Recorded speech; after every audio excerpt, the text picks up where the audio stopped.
রাজধানীতে পৃথক অভিযান পরিচালনা করে আওয়ামী লীগ ও এর অঙ্গ সংগঠনের ৩ নেতাকে গ্রেপ্তার করেছে ডিএমপির গোয়েন্দা বিভাগ।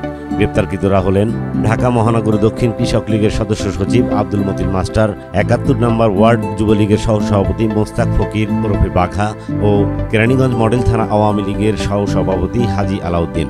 ডিবি পুলিশ জানিয়েছে, গত রাতে মাতুয়াইল এলাকায় অভিযান পরিচালনা করে আব্দুল মতিন মাস্টারকে এবং মোস্তাক ফকির ওরফে বাঘাকে গ্রেপ্তার করে ডিবি ওয়ারি বিভাগের পৃথক টিম।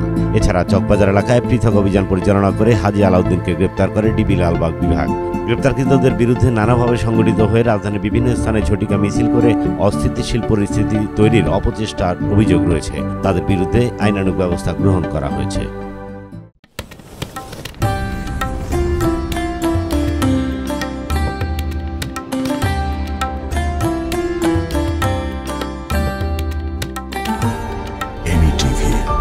স্বাধীন বাংলার স্বাধীন কণ্ঠ।